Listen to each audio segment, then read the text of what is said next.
Olá, caros telespectadores, como vocês estão?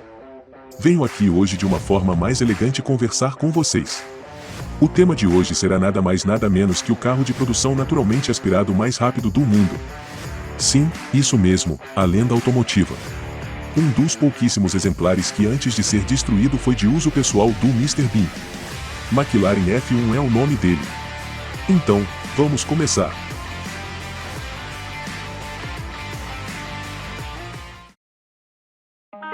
Got the devil in your eyes. You went and took me by surprise. O McLaren F1 é um carro esportivo projetado e fabricado por Gordon Murray e McLaren Automotive. Em 31 de março de 1998, foi estabelecido o recorde do carro de produção mais rápido do mundo, bateu incríveis 391 km/h. Em abril de 2009, o McLaren F1 foi sucedido por 3 carros mais rápidos em velocidade máxima, mas ainda é o carro de produção naturalmente aspirado mais rápido. O carro apresenta vários designs e tecnologias proprietárias. É mais leve e tem uma estrutura mais aerodinâmica do que a maioria de seus rivais e concorrentes modernos, apesar de ter um assento a mais do que a maioria dos carros esportivos semelhantes, com o assento do motorista localizado no meio. O F1 possui um motor potente direcionado às pistas, mas não ao ponto de comprometer a usabilidade e o conforto do dia a dia. Apesar de não ter sido projetado como uma máquina de corrida, o F1 teve sua edição GTR, na qual foi responsável por vencer várias corridas importantes, incluindo as 24 horas de Le Mans em 1995, onde enfrentou protótipos de carros de pista feitos sob medida. A produção do modelo comum começou em 1992 e terminou em 1998. Ao todo, foram fabricados 106 carros, com algumas variações no design.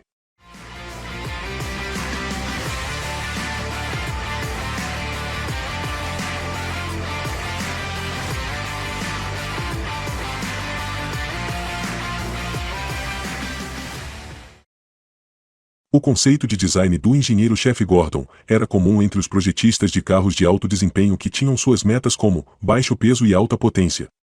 No McLaren F1 isso foi alcançado por meio do uso de materiais caros e de alta tecnologia, como fibra de carbono, titânio, ouro, magnésio e Kevlar. Foi o primeiro carro de produção a usar um chassi monocoque de fibra de carbono. O carro foi revelado pela primeira vez em um show de lançamento, 28 de maio de 1991, no The Sporting Club em Mônaco. A versão de produção permaneceu a mesma do protótipo original, exceto pelo espelho retrovisor que no XP1 foi montado no topo do pilar A. Este carro foi considerado ilegal na estrada, pois não tinha indicadores na frente. Como resultado, a McLaren foi forçada a fazer alterações no carro. Alguns carros, incluindo o de Ralph Lauren, foram enviados de volta à McLaren e equipados com os protótipos dos espelhos.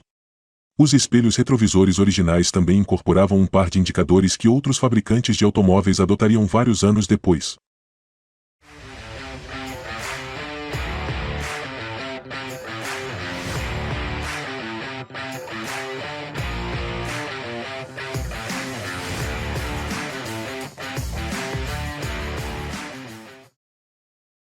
Os níveis de segurança do carro foram comprovados pela primeira vez durante um teste, na Namíbia em abril de 1993. Um piloto de teste vestindo apenas shorts e camiseta bateu em uma pedra e rolou o primeiro protótipo do carro várias vezes. Graças à boa construção do veículo, o motorista conseguiu escapar ileso. No final do ano, o segundo protótipo, XP2, foi construído especialmente para testes de colisão e aprovado com o arco da roda dianteira intacto. Falando agora sobre o motor. Gordon Murray insistiu que esse carro fosse naturalmente aspirado para aumentar a confiabilidade e o controle do motorista.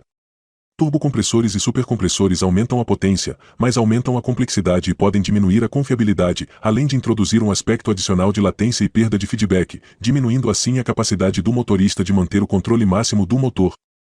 Murray inicialmente abordou a Honda para um motor X com 550 bhp e um peso total de 250 kg.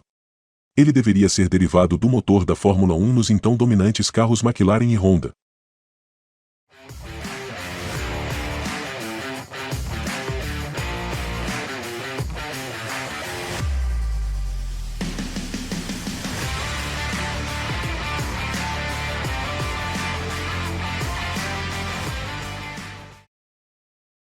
já que a Honda recusou. Isuzu, que até então estava planejando entrar na Fórmula 1, tinha um motor 3.5 V12 sendo testado em um chassi da Lotus.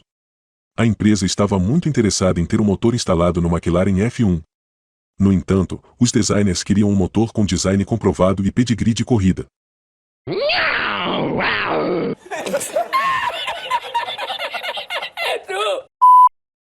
No final, a BMW se interessou, e a divisão de automobilismo BMW M, chefiada pelo especialista em motores Paul Roche, projetou e construiu para a Murray um motor V12 6.1 litros personalizado, que era 14% mais potente do que o especificado, e 16 kg mais pesado. O motor projetado sob medida para o McLaren F1 é chamado de BMW S70/2. Os painéis da carroceria de fibra de carbono e o monocoque exigiam isolamento térmico significativo no compartimento do motor. Então a solução de Murray foi revestir o compartimento do motor com um refletor de calor altamente eficiente. Folhas de ouro de aproximadamente 25 gramas foram usados em cada carro. A versão de estrada usava uma taxa de compressão de 11:1, para produzir 627 cavalos a 7.400 rotações por minuto, e 651 Nm de torque. O motor tem um limitador de rotações ajustado para 7.500 rotações por minuto.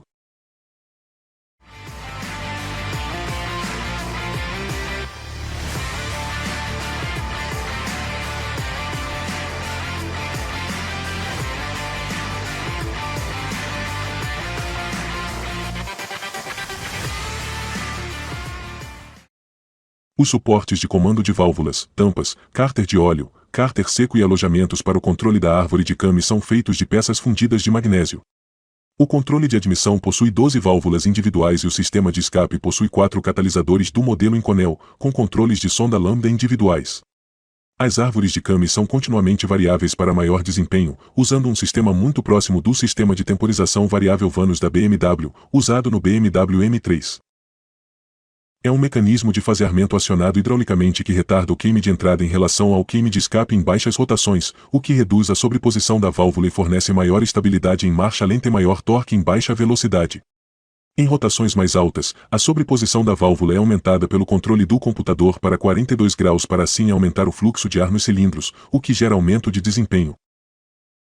Para permitir que o combustível seja totalmente atomizado, o motor usa 2 injetores por cilindro, com o primeiro injetor localizado próximo à válvula de admissão, operando em baixas rotações do motor, enquanto o segundo está localizado mais acima no tubo de admissão, operando em rotações mais altas.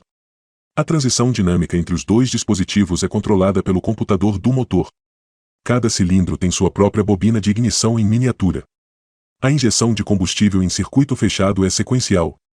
O motor não possui sensor de detonação, pois as condições de combustão previstas não causariam problemas. Os pistões são forjados em alumínio.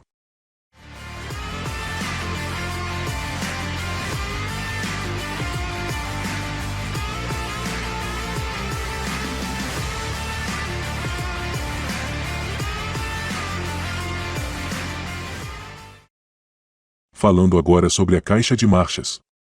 O padrão McLaren F1 tem uma caixa manual transversal de 6 velocidades com embreagem de placa tripla de carbono contida em uma caixa de alumínio. A edição GTR de segunda geração tem uma carcaça de magnésio. A caixa de câmbio é própria e foi desenvolvida por Weissman. O Torsen LSD ou diferencial de deslizamento limitado tem um bloqueio de 40%. O F1 tem um volante de alumínio que tem apenas as dimensões e massa absolutamente necessárias para permitir que o torque do motor seja transmitido. Isso é feito para diminuir a inércia rotacional e aumentar a capacidade de resposta do sistema, resultando em mudanças de marcha mais rápidas e melhor feedback do acelerador. Isso é possível devido ao motor McLaren F1 sem pares vibracionais secundários e apresentando um amortecedor de vibração torsional da BMW.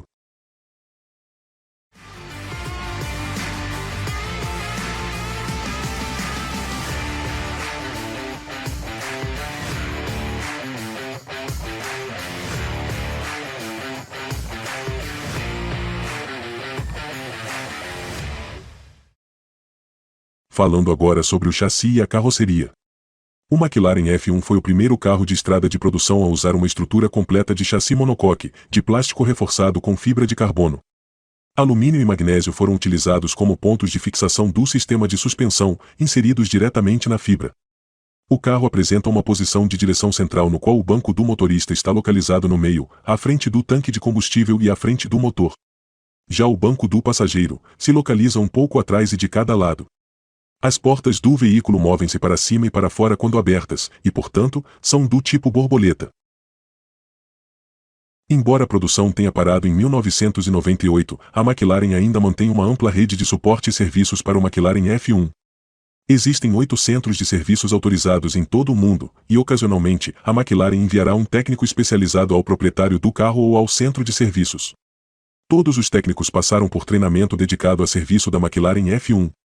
Nos casos em que ocorreram grandes danos estruturais, o carro pode ser devolvido diretamente à McLaren para reparo.